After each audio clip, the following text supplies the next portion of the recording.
La musique africaine, c'est sur Akoum Radio 98.3. Vous êtes sur Akoum Radio 98.3. En partenariat avec le ministère de la Santé et des Affaires sociales, retrouvez Yemi, votre émission de santé publique présentée par l'Obs sur Akoum Radio 98.3 FM. Tous les lundis à 10h et diffusés les mercredis et vendredis à 10h, ainsi que les lundis, mercredis et vendredis à 15h.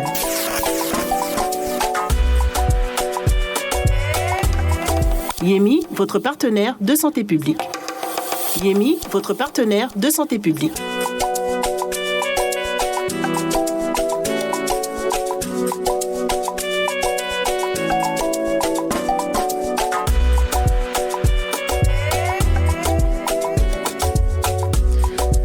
Bonjour à tous et bienvenue sur Akoum Radio, la radio des sonorités africaines 98.3 Libreville au Gabon. Vous êtes sur Yemi, votre émission de santé publique présentée par l'Obs et Dr Angué Marcia, épouse Pémangoy, médecin conseil de l'émission. Retrouvez-nous sur nos différentes plateformes Facebook, Instagram et sur www.akoumradio.fm.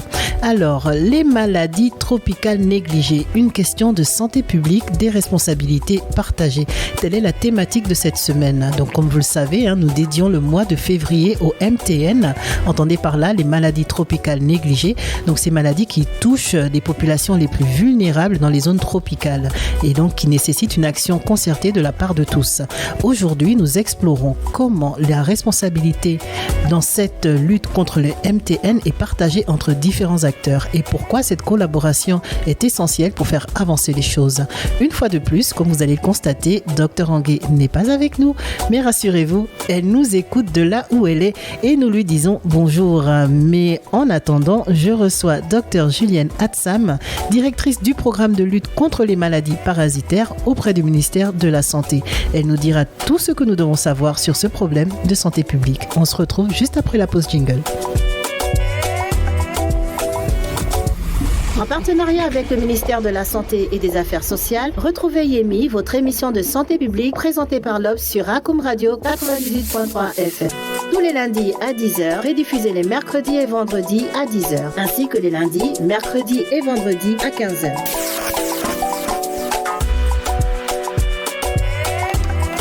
Yemi, votre partenaire de santé publique. Yemi, votre partenaire de santé publique.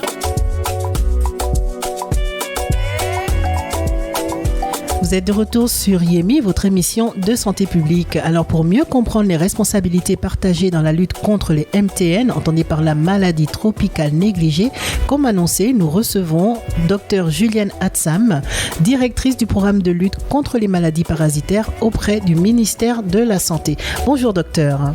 Bonjour. J'espère que vous allez bien. Oui, bienvenue chez nous, bienvenue Merci. Chez vous. Alors, donc aujourd'hui nous parlons des MTN. Vous avez suivi un petit peu l'émission de la semaine dernière avec professeur Adenika. Nous avons présenté les MTN et aujourd'hui, on va aborder un autre sujet. Qui en est responsable? Qui doit se charger de cette lutte contre les maladies tropicales négligées? Mais avant d'aller plus loin, docteur, présentez-nous un petit peu votre programme. Qu'en est-il exactement? Merci. Le programme de lutte contre les maladies parasitaires est un programme de lutte contre les maladies du ministère de la Santé sous la direction générale de la prévention, de la promotion de la santé. D'accord. Maladies parasitaires, oui, c'est vrai que vous allez penser aussi au palu, mais en fait, le palu a un programme à lui seul et les autres maladies parasitaires sont dans ce programme-là. D'accord.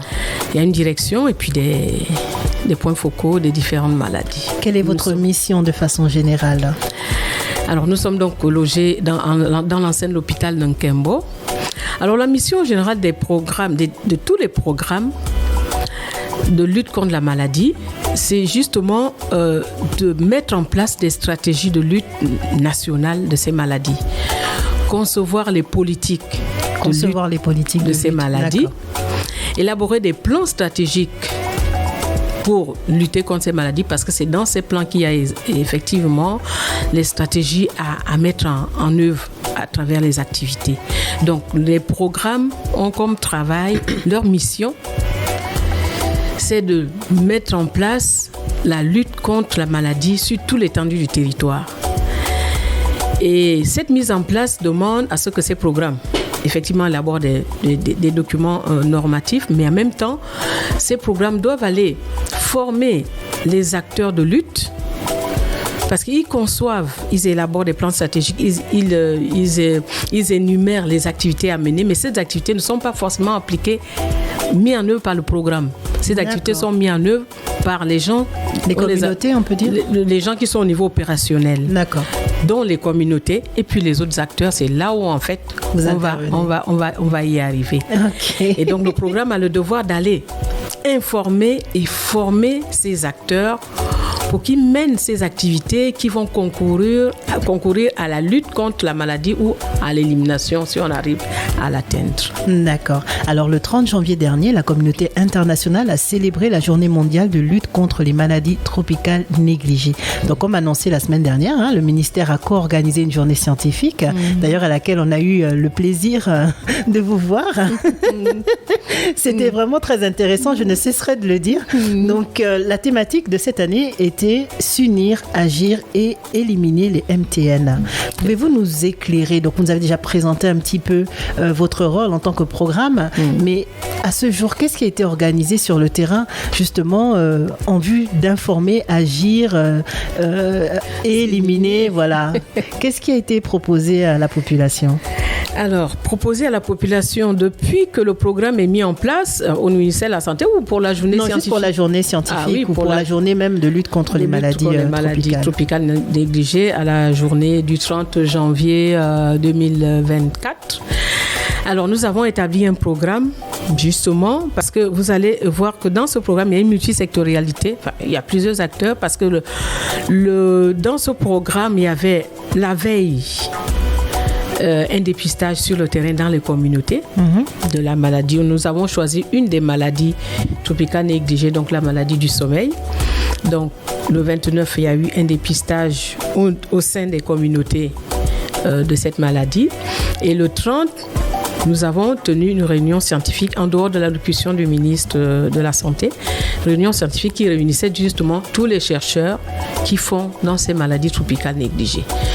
Donc, dans cette réunion scientifique, il y avait des chercheurs, mais il y avait aussi certaines personnes qui sont à la mise en œuvre d'un certain nombre d'activités. D'accord. Vous vouliez rajouter quelque chose peut-être? Non, je voulais rajouter en disant que nous n'avions pas toutes les personnes qui sont des acteurs de ces maladies dans la salle parce que justement nous avons travaillé rapidement avec nos partenaires du CERMEL et on n'a pas pu réunir tout le monde. On espère que prochainement... Pour la prochaine fois qu'il y aura plus de monde, mais il y avait déjà du beau monde. C'était déjà très bien. Alors, donc moi j'ai retenu que dans le cadre de cette lutte-là, justement, vous vous êtes fixé un objectif. Donc un objectif de contrôle et d'élimination de ces MTN au niveau national. On a vu également avec le professeur la semaine dernière qui avait sur 23 maladies listées par l'OMS qu'au Gabon on en retrouvait entre 8 et 10 assez fréquentes sur l'ensemble du territoire national. Donc quel est l'objectif, justement cet objectif-là que vous visez en vue d'éliminer complètement ces maladies? Oui, donc je veux revenir sur le nombre de maladies au niveau national. Nous sommes dans le processus d'élaboration du plan stratégique de lutte contre ces maladies tropicales négligées et dans ce plan, nous avons retenu 15 maladies. D'accord. À lutter contre ces 15 maladies, on verra bien au finish, est-ce qu'on sera au contrôle ou à l'élimination, à l'éradication, mais en tout cas, on va mettre en œuvre des activités pour lutter contre ces maladies. Mais actuellement, au niveau national, nous avons mis en place des activités pour lutter contre 8 maladies. 8 des 15. 8 des 15, parce que ces maladies, nous avons des données probantes et des données factuelles, c'est-à-dire qu'on est allé dépister, on est allé faire des enquêtes et on sait à peu près où se trouve quoi. Et à partir de là, on a commencé à mener des activités de lutte contre ces 8 maladies. Mais les 15, 8, ça fait combien? Ça fait 7, c'est ça? Les 7 autres? Non, je ne me trompe pas, oui. Non, c'est bien ça. Les 7 autres sont donc... Parce que je vais faire une petite parenthèse, les maladies, et je le disais à la journée scientifique, que les maladies s'expriment dans la communauté. Et le personnel de santé vient objectiver cette maladie. D'accord. Donc, les 7 autres maladies se trouvent dans la communauté. La communauté se plaint de ces maladies. Sauf que nous n'avons pas encore des chiffres, des données probantes de ces maladies. Et c'est ce que nous allons faire, aller dans ces communautés, objectiver cette maladie, et c'est à partir de là maintenant qu'on élabore les stratégies de lutte. Donc, il y a toute une partie investigation qu'il faut mettre en place. Qu'on va mettre en place, qui est inscrit dans ce plan. Pendant ce temps, les 8 autres, on continue à mener des activités de lutte qu'on a commencé. Alors, donc je reviens quand même sur cet aspect-là de deadline qui a plus ou moins été fixé par l'OMS, on a compris. Donc, il y a une deadline qui, jusqu'à 2030 à peu près, il y a un petit délai, voilà. Donc, 2030, c'est dans 6 ans. Est-ce que vous pensez que d'ici 6 ans, vous aurez bien avancé dans cette lutte, quand on sait par exemple que la maladie du sommeil, on en parle depuis plus de 20 ans au niveau national. On pensait même que c'était déjà passé, qu'il n'y en avait plus, mais malheureusement elle est encore présente. Est-ce que des choses ont changé depuis le temps? Est-ce qu'il y a de nouveaux mécanismes qui vont faire en sorte que justement au bout de 6 ans on puisse soit améliorer le traitement, améliorer la prise en charge ou voire éliminer, éradiquer certaines maladies? Oui, parce que en fait au fur et à mesure qu'on avance, la recherche aussi avance. C'est vrai. Peut-être il y a 20 ans, nous n'avions pas des médicaments pour telle ou telle maladie, mais maintenant on les a. Peut-être il y a 20 ans, nous n'arrivions pas à faire le diagnostic, à diagnostiquer telle ou telle maladie dans la communauté le plus rapidement possible. Maintenant, on en a. Donc, c'est au vu de tous ces efforts qui ont été accomplis dans la recherche de médicaments ou dans la recherche du diagnostic de toutes ces maladies qui ont fait à ce qu'un comité a été mis en place au niveau de l'OMS et du comité scientifique et dire nous pouvons élaborer une feuille de route.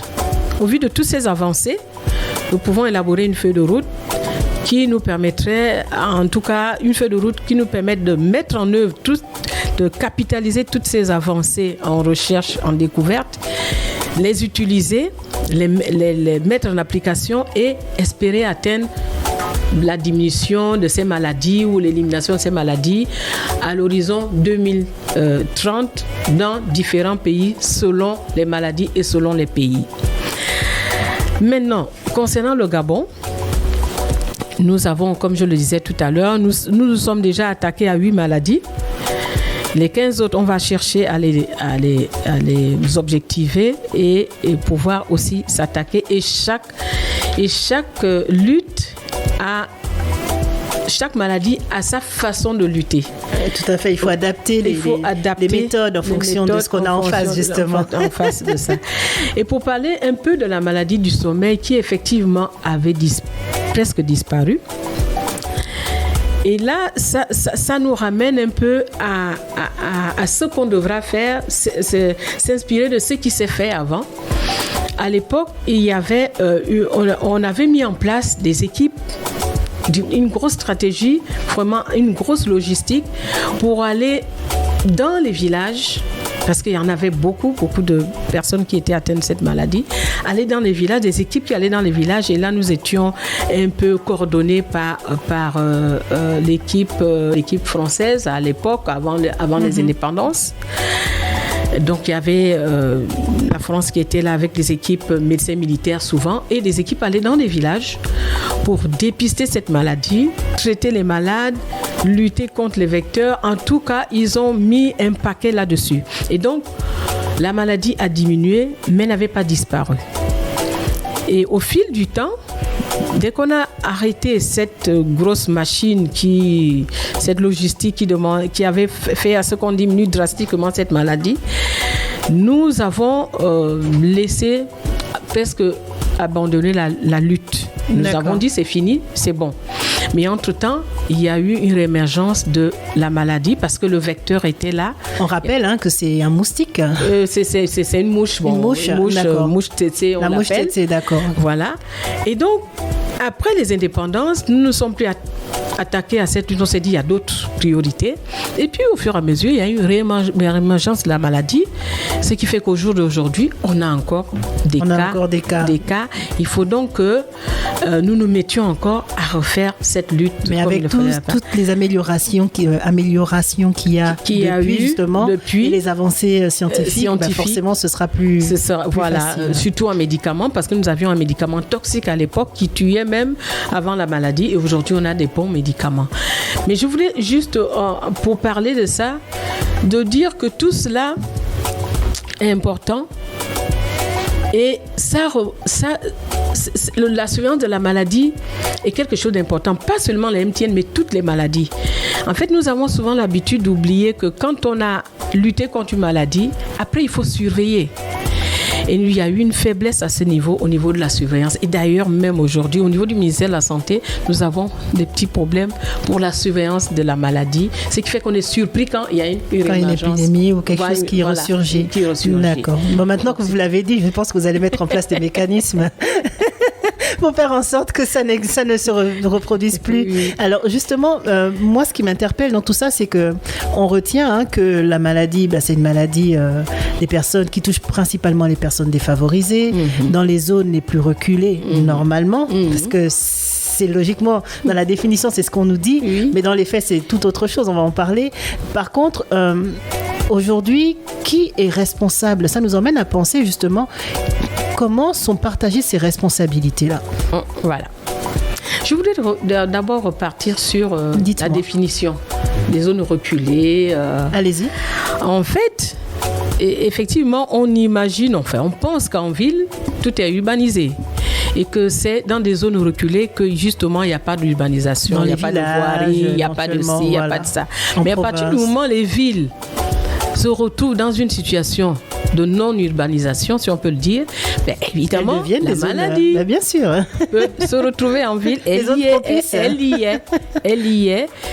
est. Les vers intestinaux font partie de la maladie tropicale négligée, mais il y en a dans Libreville, dans toutes les régions, dans les chefs-lieux. Alors, ça m'emmène à vous poser une question. On a tendance à faire des cures de médicaments contre les vers qu'on donne aux enfants. C'est lié aussi à ce ver intestinal là ou c'est tout autre chose? Oui, en général, ce sont des vers intestinaux que nos collègues pédiatres demandent en suivi individuel de l'enfant, demandent aux parents de déparasiter les enfants parce qu'ils savent que l'environnement est un environnement qui est propice à ces maladies, et donc ce n'est plus les zones reculées, c'est vraiment en ville parce que l'environnement, l'urbanisation n'y est pas, et c'est ce que demandent nos collègues en soins individuels puisqu'ils reçoivent des enfants. Mais nous, au niveau de la prévention, on appelle même ça chimiothérapie préventive. Nous, on va s'intéresser à tout le monde parce que en santé publique, souvent nous oublions cet aspect.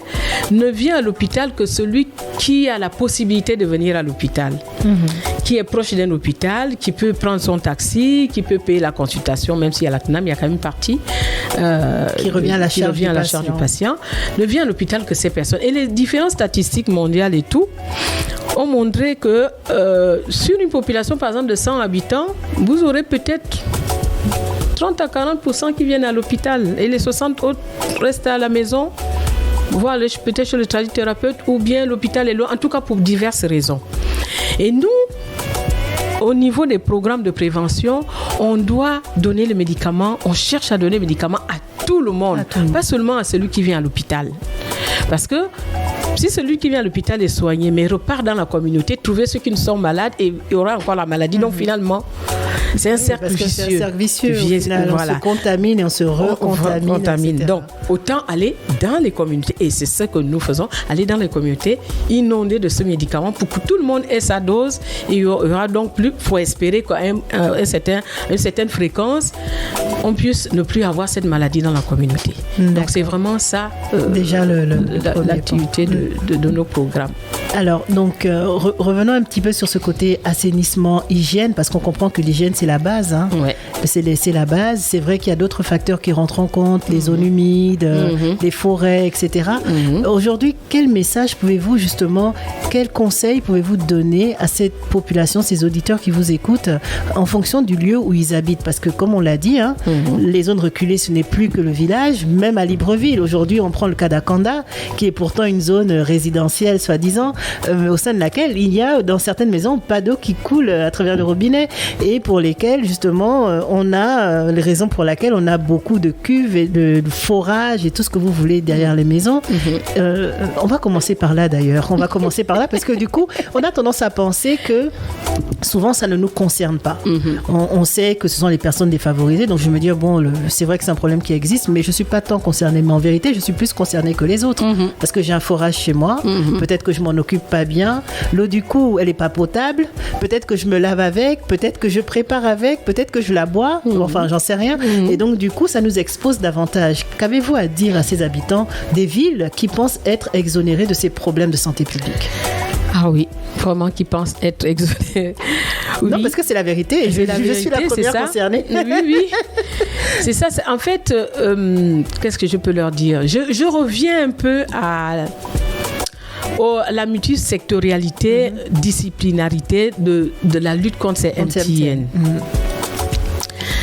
Nous l'avons vu à la journée scientifique et nous le savons que pour lutter contre, par exemple, les vers intestinaux, il n'y a pas que le médicament qu'on va donner, mais il y a aussi comment l'enfant a pu se contaminer. Il s'est contaminé parce qu'il a marché pieds nus, donc il y a un pan de pauvreté dans l'affaire, parce qu'il n'y a pas de latrine. Donc, il y a un problème de pauvreté et d'assainissement du milieu et de l'urbanisation. Elle a déféqué donc à l'air libre. Il n'y a pas d'eau potable, donc un autre problème d'assainissement, d'assainissement surtout. Et quand on réunit toutes ces causes-là, pourquoi l'enfant a été malade, on se rend compte que c'est vrai, il y a le ministère de la Santé, parce que quand on est malade, c'est la santé. Vous êtes les premiers responsables, malheureusement.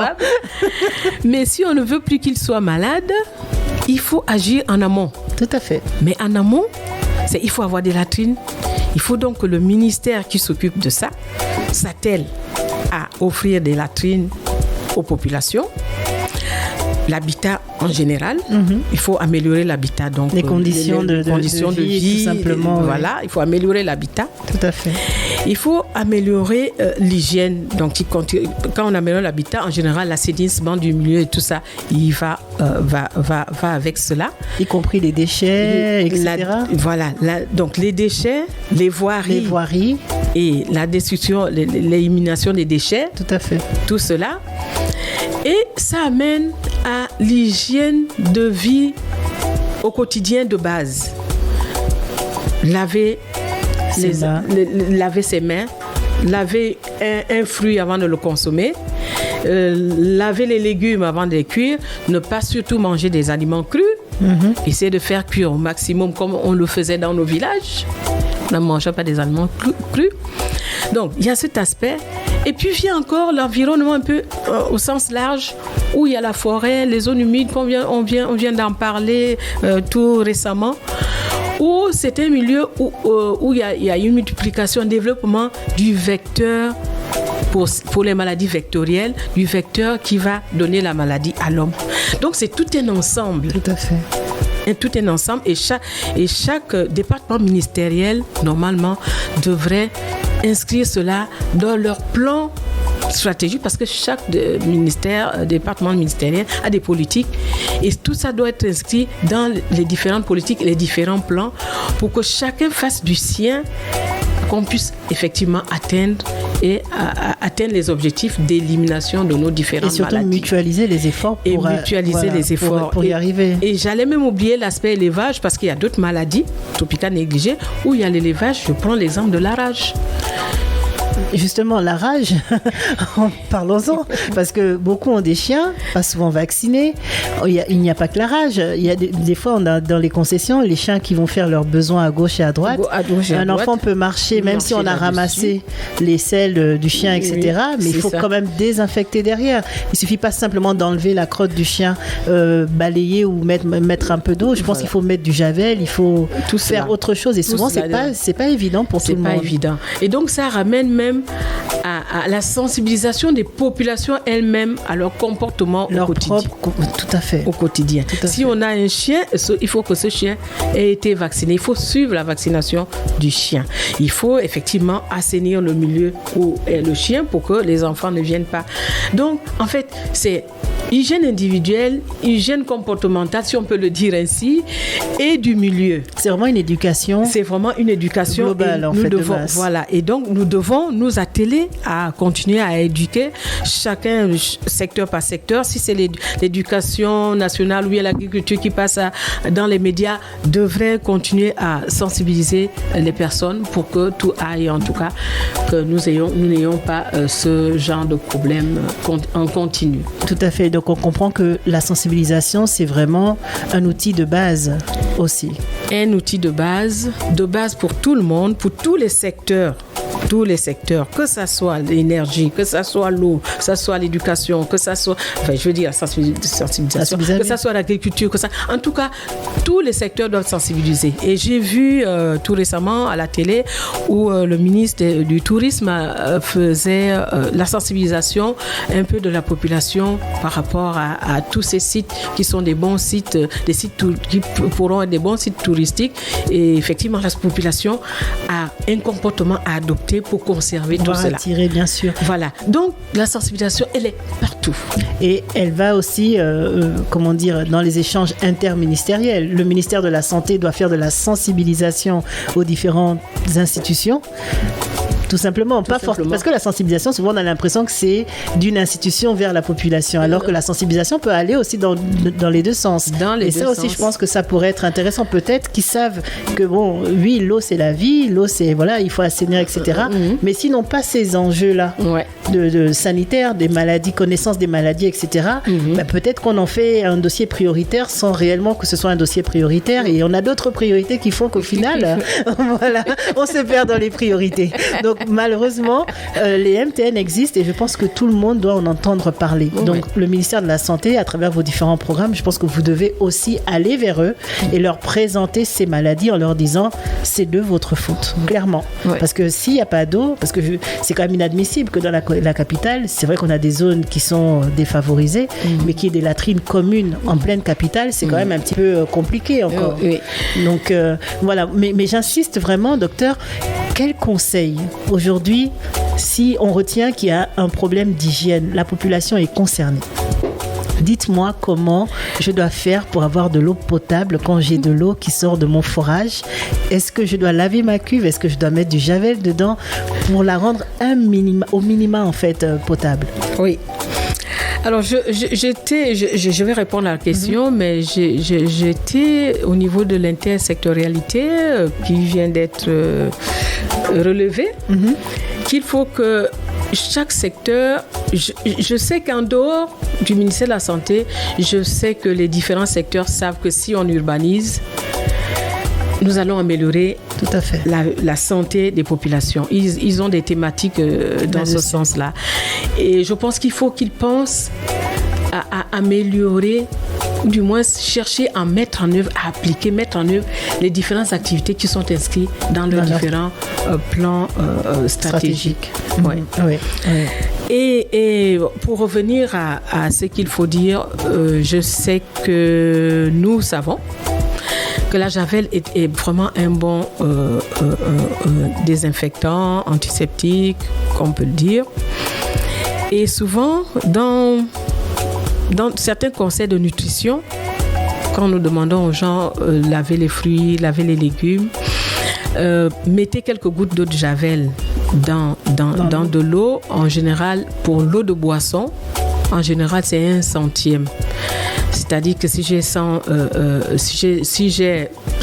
100 litres je pense, c'est un seul litre à mettre dans 100 litres. Encore faut-il il y a un dixième, il y a un centième, il y a un millième, ainsi de suite. Ça dépend des choses. C'est compliqué. Voilà, c'est compliqué. Donc, c'est le produit, en tout cas le produit que nous avons souvent et qu'on peut utiliser et qu'on trouve le plus facilement, qui ne coûte pas forcément très cher. Voilà, qui ne coûte pas forcément très cher. Alors, pour avoir un peu d'eau potable, pour répondre à la question, encore que l'eau de forage, pour les techniciens, ils vont me corriger. En général, si le forage est bien fait et qu'on arrive à la nappe phréatique, je pense, sauf si c'est les instruments ou sauf si ça a été peut-être mal fait, en général, cette eau est quand même assez potable. Un minimum. Oui, potable. Donc, sauf il n'y a si pas ça de a été risque, souillé en fait, que... après. Sauf si la nappe phréatique avait été souillée aussi.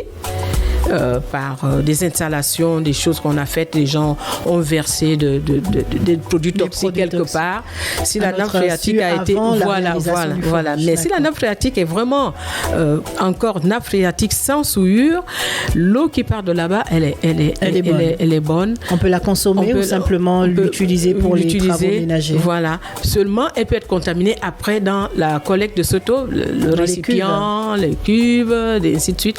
C'est en ce moment-là qu'elle peut effectivement être contaminée. Mais sinon, au départ, pour une nappe phréatique normale qui n'a pas subi de problème... C'est dans le processus, en fait, qu'il peut effectivement y avoir. Si l'eau est stockée peut-être dans la cuve trop longtemps, après, on peut peut-être s'exposer à des... S'exposer et on pourra mettre quelques gouttes de javel. Concrètement, dans nos villages, par exemple, on a compris qu'il ne faut pas déféquer dans les rivières, parce que si, parce que ça. Aujourd'hui... Quelles sont les solutions à leur niveau? Quelles sont les règles d'hygiène à respecter quand on vit en dehors de la ville, en fait, de la capitale? J'allais même dire, dans nos villages, nous respections bien les règles d'hygiène qu'on a abandonnées. Je vais peut-être faire un petit rappel. Parce que nous avons Dites-nous, parce que nous avons été au village. Nous qui n'avons pas de village, moi, mon village, il est tout bétonné. Nous avons été au village. Alors, au village, concernant l'eau, on allait creuser un puits. En général, il y avait la roche à côté. Mais bon, c'était une zone que les villageois allaient choisir pour creuser, avoir de l'eau qui sortait souvent des roches. D'accord. Pour alimenter le puits. Et ce puits était bien fermé et bien couvert. Ce qui permettait justement, ce qui évitait la contamination. Voilà. C'était un puits fermé, couvert, et quand on allait puiser, il y avait même un récipient qui était dans le puits qu'on utilisait pour recueillir de l'eau, versé dans le récipient qu'on ramenait du village.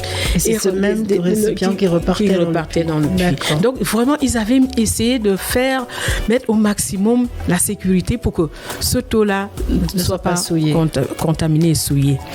Et le lavage du linge et les autres, c'était à la rivière qui coulait. Donc, on allait faire la lessive, on allait faire la vaisselle. Même parfois, les enfants se baignaient, c'était la même rivière, se baignaient. S'ils arrivaient qui défèquent, bon, comme c'est une rivière qui coule. Comme l'eau coule, ça ne stagne pas. En général, les choses étaient éliminées. Donc, et arrivé au village, les maisons étaient... D'abord, le chemin qui mène à l'eau, le sentier était débroussé en permanence. Il n'y avait pas de l'herbe qui touche. Donc, c'était débroussé en permanence, presque à 1 mètre de chaque, pour aller à l'eau, que ça soit à la rivière pour la vaisselle ou à la lessive, que ça soit là où on prenait de l'eau pour boire. Là, c'était débroussé en permanence. Autour des maisons au village, la cour était en permanence débroussé, pas d'herbe à la cour, c'était plutôt la poussière qu'on voyait autour des maisons parce que tellement on raclait, il n'y avait pas d'herbe à la cour. Ce qui évitait justement la prolifération des moustiques, des mouches. Il n'y avait pas d'herbe à la cour. Et maintenant, pour la gestion des déchets, ils creusaient des grands trous derrière toutes les maisons parce qu'aucune maison n'était devant comment on appelle ça, aucune maison n'était devant là où on jette les déchets, on élimine les déchets. Donc, en fait, les maisons étaient alignées presque sur la même ligne et toutes les maisons avaient derrière... Comme une décharge, Une décharge derrière. Et ces décharges étaient creusées par famille, par exemple, et tout le monde creusait ces décharges presque au même endroit, même alignement. D'accord. Donc, il n'y avait pas des maisons derrière les décharges ou devant les décharges. C'était des trous On enfouissait on mettait... Et ceux qui n'avaient pas de trou, on essayait d'éloigner pour aller jeter des ordures là-bas. Et puis en général, on n'avait pas trop d'ordures. Tout était un peu biodégradable. Donc, on allait jeter là-bas. Oui, j'aime bien comment vous employez le passé. Ça veut dire qu'aujourd'hui, ça a beaucoup changé. Et donc, ça s'éliminait, ceux là-bas, ou dans le trou, ou dans des zones qu'on identifiait. Et ça s'éliminait là-bas. Donc, en général, au village, avant, vraiment, ils étaient organisés. Et l'hygiène corporelle, quand on revient du champ, on se lave à la rivière, on traverse en général une rivière, on se lave avant d'arriver. En tout cas, c'était ça. Bon. Et puis, les mauvaises habitudes se sont installées. Il n'y avait pas ça. Donc, on avait de moins en moins des maladies, on les appelle un peu hydriques, c'est-à-dire qui passent par l'eau. Par contre, on avait des chics, des trucs comme ça. Bon. Ça encore, c'est gérable. C'est limite une expérience à vivre, il paraît. Même si la chic aussi fait partie des maladies tropicales négligées, elle fait partie, on l'appelle tungose dans ça. Donc, c'était vraiment ça. Et donc, on avait de moins en moins ce genre de problème. En tout cas, on ne les avait pas souvent. Les vers intestinaux, oui, puisque bon, l'enfant, les pieds nus, ça, on avait. Mais il y a un certain nombre de maladies qui sont quand même pu éviter rien qu'en ayant une organisation en fait, au quotidien. Donc, si on peut reprendre ça, si ceux qui sont dans les zones rurales peuvent reprendre cela, parce que quand nous partons aujourd'hui, nous qui avons vu ça il y a 30 ans, quand on voit aujourd'hui, on voit des touffes d'herbe devant une maison, on se dit mais qu'est-ce qui se passe? Est-ce que quelqu'un habite ici? Donc je pense que ceux qui sont dans les zones rurales, qu'ils reprennent ces bons comportements d'antan et on pourra arriver à... on revient toujours sur ce même problème-là de communication et de sensibilisation. Il faut qu'on les sensibilise justement sur ces gestes du quotidien qui permettent justement un mieux-être et améliorent les conditions de vie. Tout simplement. Mais je pense qu'effectivement, la question de la responsabilité, au final, elle touche tout le monde. Elle touche tout le monde. Pas que l'État. Non. Pas que le ministère de la Santé. D'abord nous-mêmes. Dans notre maison. Tout à fait. Comment on se comporte. C'est exactement ça. Est-ce que nous avons des comportements sains au quotidien? Exactement. Alors, justement, l'émission tire à sa fin. C'était vraiment très intéressant. Et je prends plaisir à vous écouter parce que du coup, vous m'apprenez aussi des choses que je ne connaissais pas. La vie au village, je ne la connais pas du tout, malheureusement. Et vraiment, si vous aviez un message global à faire passer justement à tous ces responsables-là, qu'avez-vous à leur dire? Alors, ce que je voudrais dire, c'est que la lutte contre la maladie en général, et particulièrement la lutte contre les maladies tropicales négligées, demande à ce que chacun joue son rôle. En commençant par l'individu lui-même, comme on vient de le dire, que nous adoptions des comportements sains. Si nous avons oublié, les médias et le ministère de la Santé et les autres ministères sont là pour nous aider à adopter ces comportements sains, l'individu lui-même. Ensuite, la communauté. Donc, l'individu a adopté le comportement sain, s'approprier sa propre santé, parce que c'est d'abord la santé de l'individu, après la santé de la communauté, qui doit aussi avoir des comportements sains, des comportements sains. Cette communauté, comme on vient de dire au village, il faut le puits. Donc, c'est le comportement sain de la communauté. Après cette communauté qui, souvent aujourd'hui, s'est organisée, c'est organisé, on les appelle souvent, certaines sont en ONG, d'autres sont des associations en tout cas, la société civile. Cette communauté, c'est cette communauté qui s'est organisée. Et quand on parle de la communauté, on parle de ces organisations aussi de la communauté. Qui ont un rôle important aussi. Qui ont un rôle important pour aller voir leurs pairs. Parce que c'est on a parlé d'individus, comportement sain, communauté, comportement sain. Et dans ces communautés, ils se sont organisés.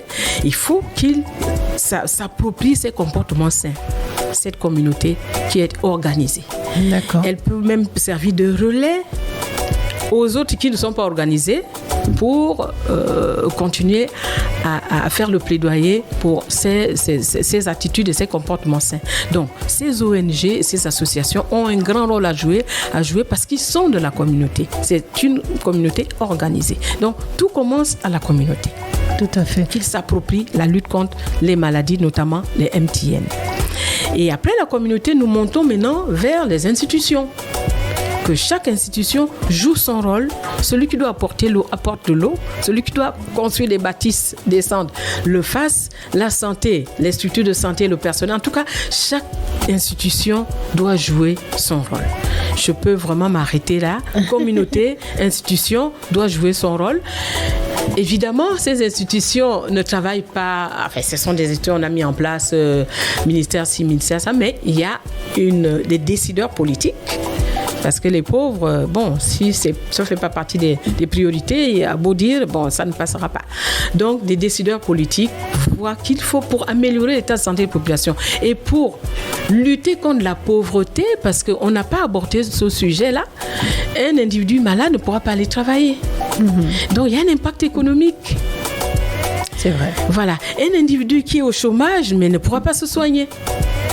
Un individu qui est au chômage va peut-être aller manger des aliments qui ne sont pas forcément de bonne qualité. Donc, c'est tout ça là. En fait, on parle de tout et c'est l'individu qui est au centre de tout ça. Donc, que les décideurs sachent que si on n'améliore pas l'état de santé des populations, on pourrait avoir des problèmes. D'ailleurs, on a vu pour Covid. Tout à fait. Quand il y avait Covid, sur le plan économique, tout est parti. Effectivement. Voilà. Et puis, on revient beaucoup sur cette notion de communauté. D'ailleurs, on a remarqué depuis le mois de décembre, avec la journée mondiale du sida, impliquer les communautés justement dans le changement des comportements, etc. Et on revient encore sur cette communauté qui, au final, a un rôle crucial, en fait, dans la vie même de la société. Donc ça, c'est vraiment... Et la communauté, c'est vous, chers auditeurs. N'oubliez pas, la communauté, c'est vous, c'est nous. On est tous concernés par ça. Donc, c'est trop facile souvent de rejeter la faute sur l'administration, sur l'État. Vous avez vu qu'on a le président de la République, le chef de l'État, qui, dès qu'il est passé au pouvoir, a fait de l'amélioration des conditions de vie des Gabonais une priorité. Mais c'est des décisions, comme vous avez dit, qui viennent d'en haut. Mais qu'est-ce que vous faites, vous, à votre niveau? Votre santé passe d'abord par vous-même. Et ça commence à la maison. Ça commence partout où vous êtes. Donc, vraiment, adaptez, changez vos comportements. Et pour ça, on n'a pas forcément besoin d'avoir une éducation plus, quoi. C'est vraiment des informations de base. C'est des choses qu'on nous apprend même à la maternelle. Laver les mains, ranger ses affaires, mettre ses chaussures, etc. Quand bien même, pour le fait de marcher les pieds nus, on connaît pas mal de personnes qui aiment bien être au contact de la nature. Mais assurez-vous quand même avant que vous le fassiez sur des zones qui soient propres, tout simplement. Donc, on arrive au terme de notre émission. Vous avez quelque chose à rajouter, docteur? Non, vous avez fait le tour? Je remercie d'être venu à ce plateau parce que ça permet justement... Là, déjà, on est en train d'informer la communauté. Tout à fait. Rappeler aux uns aux autres quel est leur rôle, leur mission dans la lutte contre les maladies et dans l'amélioration de l'état de santé des populations. Donc, je remercie Radio Akoum pour nous avoir permis de passer ce message. Écoutez, c'est nous qui vous remercions d'avoir accepté notre invitation. Alors, donc, chers auditeurs, nous sommes arrivés à la fin de notre émission. Donc, aujourd'hui, nous recevions Dr Julienne Atsam, directrice du programme de lutte contre les maladies parasitaires auprès du ministère de la Santé. Donc, en résumé, nous avons fait le tour sur les responsabilités dans la lutte contre les MTN et partagé ensemble, donc qui est partagé entre de nombreuses parties. Et nous avons élaboré différentes propositions ou des axes de solutions à aborder justement en vue de cette éradication, de cette élimination des MTN au niveau national. Ce qui est important à retenir, c'est que chacun doit jouer sa partition. Il y a la prévention, il y a le diagnostic, le traitement, la sensibilisation, mais pas que. Nous sommes tous responsables partout où nous nous trouvons et c'est à nous de prendre conscience vraiment de cette responsabilité-là. Donc nous vous souhaitons à tous de vous maintenir en bonne santé et encore très longtemps en tout cas. Évitez au maximum les mouches, les moustiques et tout ce qui va avec. Faites attention quand vous avez des animaux à la maison. Pensez à l'hygiène. Nettoyer, c'est bien. Retirer les selles des animaux, c'est très bien. Mais désinfecter après, c'est encore mieux. Surtout quand on a des enfants à bas âge. En attendant, portez-vous comme un charme. À la semaine prochaine. Au revoir.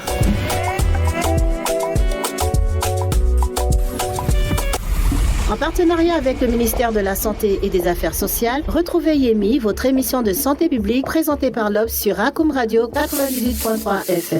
Tous les lundis à 10h et diffusés les mercredis et vendredis à 10h, ainsi que les lundis, mercredis et vendredis à 15h.